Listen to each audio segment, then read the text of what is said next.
Praise the Lord. நம்ம நிறைய பேருக்கு தெரியும் சங்கீதம் 91ஆம் அதிகாரம் யாரால எப்போ எழுதப்பட்டதுன்னு. ஒருவேளை தெரியலனா இப்ப தெரிஞ்சுக்கோங்க. யாத்ராகமும் 40ஆம் அதிகாரம் 33ஆம் வசனத்துல மோசே ஆசரிப்பு கூடாரத்தை கர்த்தர் சொன்னது போலவே செய்து முடிக்கிறத நம்ம பார்க்கிறோம்.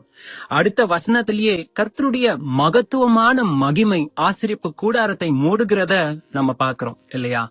அப்போ ஆசரிப்பு கூடாரத்தை பிரதிஷ்டை செய்யறப்ப மோசே பாடின பாடல் தான் சங்கீதம் 91ஆம் அதிகாரம். இந்த ஆசரிப்பு கூடாரம் எங்க போடப்பட்டிருக்கு? வனாந்தரத்துல. அங்க இருந்து கானானுக்கு பிரயாணம் போகிற வழியை கர்த்தர் மட்டுமே அறிந்திருக்கிறார். அந்த வழியில கற்கள் நிறைந்ததாயும் சிங்க கூட்டங்கள் உலாவுகிற வழியாயும் சர்ப்பங்கள் கடந்து போகிற வழியாயும் இருக்கு. அது மட்டும் இல்ல, போகிற வழியில இருபுறமும் மலை சிகரங்கள் நெருக்கமா இருக்கு. அதுல ஒரு பக்கம் 1000 பேர் நிற்கக்கூடியதாயும் வலது புறத்துல 16,000 பேர் நிற்கக்கூடியதாயும் இருக்கு. எதிரிகள் இஸ்ரேல் ஜனங்கள் மேல பாய்ந்து விழுந்து தாக்கக்கூடியதாய் அந்த பாதை இருக்கு.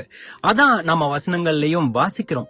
உன் பக்கத்தில் 1000 பேரும் உன் வலது புறத்தில் 16,000 பேரும் விழுந்தாலும் அது உன்னை அணுகாது. உன் பாதம் கல்லில் இடராதபடிக்கு அவர்கள் உன்னை தங்கள் கைகளில் ஏந்தி கொண்டு போவார்கள். சிங்கத்தின் மேலும் விரியன் பாம்பின் மேலும் நீ நடந்து பாலசிங்கத்தையும் வலு சர்ப்பத்தையும் மிதித்து போடுவாய். இப்ப தெளிவா புரியுதா? சரி, இப்ப நாம நல்லா சிந்திச்சு பார்க்க வேண்டிய ஒரு நேரம். தங்களுக்காக ஆயத்த பண்ணப்பட்டிருக்கிற கானான் தேசத்துக்கு போகிற வழியையும் அதுல இருக்கிற ஆபத்துகளையும் தடைகளையும் கர்த்தர் ஒருவர் மாத்திரமே அறிந்திருக்கிறார். அந்த பிரயாணம் போகும் முன்பாகவே கர்த்தர் தீர்க்க தரிசனமாய் மோசே மூலமாக பேசியும் இருக்கிறார். கற்கள் நிறைந்த பாதையில போவீங்க, ஆனாலும் திடன் கொள்ளுங்கள், உங்களை தாங்கும்படிக்காக நான் என் தூதர்களுக்கு கட்டளையிடுவேன்னு கர்த்தர் சொன்னார். சிங்கம் வரும், சர்ப்பம் வரும், ஆனாலும் நீ அதை மிதித்து போடத்தக்கதான பலத்தை நான் உனக்கு தருவேன்னு கர்த்தர் சொன்னார். மலைகள் நெருக்கமாக இருந்து நீ தோத்து போகணும்னு நினைக்கிற உன்னுடைய எதிரிகள் உன் மேல விழலாம், ஆனாலும் உன்னை அது அணுகாதபடிக்கு நான் உன்னை பாதுகாப்பேன்னு கர்த்தர் சொன்னார் இல்லையா?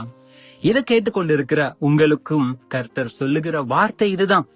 ஏன் ஆவிக்குரிய இஸ்ரவேல் ஜனங்களே, நான் உங்களை நடத்துகிற பாதையை நான் மட்டுமே அறிவேன். நீ பயப்படாத, எல்லாவற்றையும் மேற்கொள்ளுகிற பலனை நான் உனக்கு தருவேன். கர்த்தர் உங்களோட இருக்கிற அனுபவம் உங்களுக்கு இருக்கும்னு சொன்னா எப்படின்னு ஒரு கேள்வி உங்க மனசுல இருக்க கூடாது. நான் எப்படி என் பில்ஸ பே பண்ணுவேன்? நான் எப்படி என் தேவைகளை சந்திக்கும்படி சம்பாதிப்பேன்? நான் எப்படி என் குடும்ப தேவைகளை சந்திப்பேன்? நான் எப்படி என் பிள்ளைங்க ஸ்கூல் ஃபீஸ பே பண்ணுவேன்? நான் எப்படி என்னுடைய வீட்டு வாடகையை கொடுப்பேன்?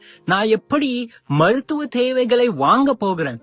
தெரியலையேன்னு கலங்கி கொண்டிருக்கின்ற தேவ ஜனங்களே, இன்னைக்கு நான் உங்களுக்கு சொல்றேன், நான் வந்தாதான் இந்த பயம் எல்லாம் என் கர்த்தர் செய்வார். என் கர்த்தர் எல்லா தேவைகளையும் சந்திப்பார்னு விசுவாசத்தோட அறிக்கையிடுங்க. வனாந்தரத்துல எல்லா ஆபத்துகள் மத்தியிலும் தன்னுடைய சொந்த ஜனமாகிய இஸ்ரவேல் ஜனத்தை நடத்தின அதே கர்த்தர் இன்றும் நம் ஒவ்வொருவரோடும் கூட இருக்கிறார். நம்மை நடத்த அவர் உண்மையுள்ள தகப்பனாய் இருக்கிறார். நீங்க விசுவாசிக்கும் பொழுது என் தேவனுடைய மகிமையை நீங்க காண்பீங்க. விசுவாசிக்கிறீங்களா? வாங்க ஜெபிக்கலாம். பிதாவே, இந்த ஜெப வேலைக்காக நன்றி. அப்பா, உம்முடைய வார்த்தைகளை கொண்டு பேசின கிருபைக்காக நன்றி செலுத்துகின்றேன். இதை கேட்டுக்கொண்டு இருக்கின்ற ஒவ்வொருவருடைய இருதயத்திலும் என் தேவன் தாமே நீர் பேசுங்க ராஜா. அப்பா, உம்முடைய ஜனங்களை நீர் பராமரிக்கிற தேவனா இருக்கிறீர். விசுவாசத்தோடு நடத்துகிற தேவனா இருக்கிறீர். எல்லா தேவைகளையும் நீர் சந்திக்கின்ற தேவனா இருக்கிறீர்.